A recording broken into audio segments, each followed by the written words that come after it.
নিজের কর্মভূমি ত্রিপুরায় ফিরে এসে শুরু করেন নিজের হাতে তৈরি সংবাদপত্র দৈনিক সংবাদ। দৈনিক সংবাদের সুরকার ও সঙ্গীতায়োজক তাপস ধর, সিনে অ্যাক্টর হিসেবে কাজ করেছেন বুদ্ধদেব সাহা, শুভ্রজিৎ নন্দী। ইংরেজিতে পেয়েছে 96, সংস্কৃততে পেয়েছে 96, ইতিহাসে 95, বাংলায় 94, এডুকেশনে 90। আমরা সকলকে 25,000 টাকার চেক, স্মারক এবং শংসাপত্র সহ একটি স্কুল ব্যাগ তুলে দিচ্ছি।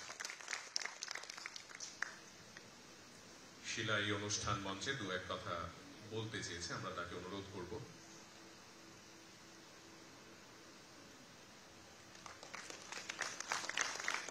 সাজিদ আহমেদ।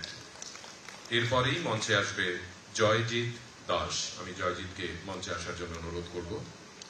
মাননীয় মুখ্যমন্ত্রী মহাশয় তিনি একে একে পুরস্কারগুলো তুলে দিচ্ছেন। অনুরোধ করব রোমিও রাংখলকে। দেবশ্রী ঘোষ মঞ্চে চলে আসবে।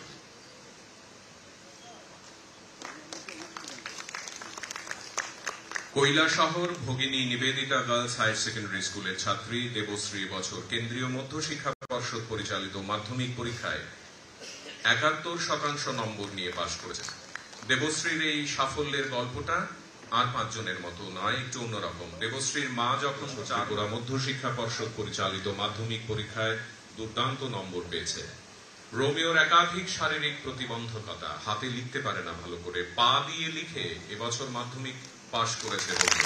কোন শারীরিক প্রতিবন্ধকতায় তার অদম্য ইচ্ছাকে দমিয়ে রাখতে পারেনি। অন্যের সাহায্য ছাড়া চলতে পারে না সে। বাড়ি আমবাসার ডুলুবাড়ি কমলা ছাড়া বেত বাগান অঞ্চলে, বাবা অটো চালক। আমরা সবাই মিলে আরেকবার তার জন্য হাততালি দিই। রোমিও রাংখল আমাদের আজকের এই অনুষ্ঠান মঞ্চের আরেক নায়ক। একে একে শিলা, সাজিদ, জয়জিৎ, দেবশ্রী তাদেরকে ভালোবাসা অর্পণ করার পর এবার রাজ্যের মাননীয় মুখ্যমন্ত্রী মহাশয় তিনি রোমিওকে আশীর্বাদ করছেন। 25,000 টাকার চেক, স্মারক ও শংসাপত্র এবং একটি স্কুল ব্যাগ।